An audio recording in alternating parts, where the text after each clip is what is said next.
Druskininkų miesto muziejus puoselėjantis ir pristatantis druskininkiečiams bei kurorto svečiams svarbiausius mūsų krašto istorijos aspektus, pelnytai gali didžiuotis ir unikalių eksponatų – druskinių kolekcija. Tokios neturi ne vienas Lietuvos muziejus. Jie yra išskirtinė ir Europos muziejų kontekste. Pasak Druskininkų miesto muziejaus direktoriaus Gintaro Dumčiaus, druskinių kolekcija – savotiška duoklė druskininkų gamtos turtams, suteikianti galimybę neįprastų kampų parodyti ir papasakoti lankytojams druskininkų istoriją per visiems suprantamus ir aiškius dalykus – druskinės. Atsirado atsitiktinai, mes iš kolekcininko pirkom stalą ir jis tokia, nesudėtinga, paprasta sidabrinė druskinė, sako, šitą pridedu dovanų, jums vis tiek reikės kažką padėti ant stalo. Tai vat nuo to, bet palaipsniui, kol mes patys susipratom, kad mes galim būti kaip muziejus išskirtiniai šitą kolekciją Lietuvos kontekste, galbūt net ir ne Lietuvos, ir Europos kontekste.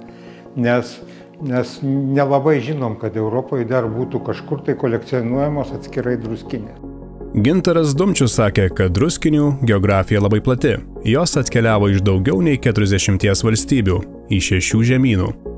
Iš visų žemynų išskyrus Antarktidą, o dabar buvo iš 40 fiksavom, dabar iš 42 šalių yra.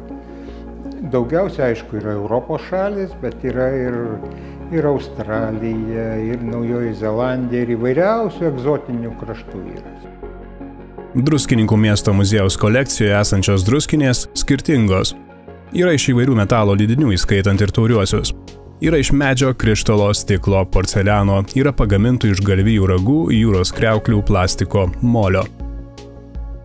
Eksponatų vertė kartais gali būti ne tik finansinė prasme. Mes turim vieną druskinę, kuri yra iš XIX amžiaus pradžios druskininkų. Medinė, tekinta, neišvaizdi, kur labai daug kas ir turėjo, bet jinai yra čia iš vietinė. Yra kitos, kurios ir finansiškai labai daug kainuojančios, įvardinkim taip. Čia yra įvairių, druska ne visada buvo tokia pigi, kad buvo barzdoma ant kelio, kažkada jinai buvo ir labai brangi.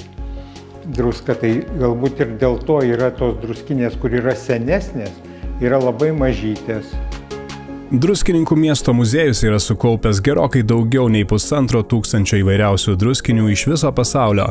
Ši kolekcija praėjusių metų Liepą buvo įtraukta į Lietuvos rekordų knygą, tai patvirtinantis diplomas dabar kabo muziejuje. O prie druskinių kolekcijos yra pakabinta lenta, ant kurios vis rašomi pildomos kolekcijos skaičiai.